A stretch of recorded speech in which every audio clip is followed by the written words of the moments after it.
Labas, šiandien pakalbėsiu apie paramą. Labai daug klausimų, kas, kaip, kodėl, kas bus, nes kas keičiasi. Taip, keičiasi. Anksčiau mes įpratę buvome visi vadinti AFA, dabar bus ministerija ENA. Dar kitaip Lietuvos energetikos ministerija. Kas keičiasi? Keičiasi į jūsų gerąją pusę. Anksčiau buvo namas reikalingas priduoti 100% plus 5 metai. Dabar tas nyksta, dabar užtenka 100% pridavimo ir jei jūs turite kieto kuro katilą, jūs jau pretenduojate. Kas dar keičiasi ir kas labiausiai keis, aš manau, paramų įsisavinimą, kas paskatins žmonės labai, tai kad nereikalaus kieto kuro sunaikinimo pažymos. Tai reiškia, kad jūs galėsite pasilikti ir kieto kuro katilą, ir naują sistemą. Ir projektas bus tęstinis. Nėra laiko, kai buvo mėnesis svarstymas tas. Dabar bus tęstiniai, kiekvienas svarstys ir taip, kol pinigai baigsis.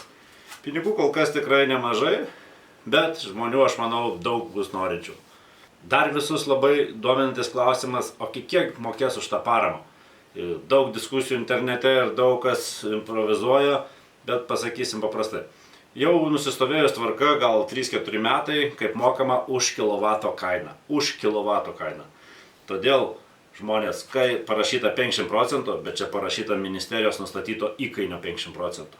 Labai paprastai pateiksiu pavyzdį. Jei jūs perkate šilumos siurblį 7 kW ir už jį ten grąžina grubiai 3,5 tūkstančio, galit siurblį nusipirkti už 4 tūkstančius, jūs susigrąžinsit 3,5 tūkstančio, jei pirksit brangesnį siurblį už 9 tūkstančius, jūs vis tiek susigrąžinsit 3,5 tūkstančio. Taip yra, kas neturi pinigų, jis gali susigrąžinti praktiškai 100% savo kainos, kas gali įsirengti geresnius siurblius, didesnės sistemas, bet be abejo paskata vis tiek grįžta 3,5. Dar labai svarbi žinia, kas gali įsirengti geoterminį šilumos siurblį. Įsirengus geoterminį šilumos siurblį gali grįžti net 8,5 tūkstančio eurų. Nori sužinoti kaip? Skambink mūsų nurodytais kontaktais apačioje arba atvykite į mūsų ofisus Vilniuje arba Kaune.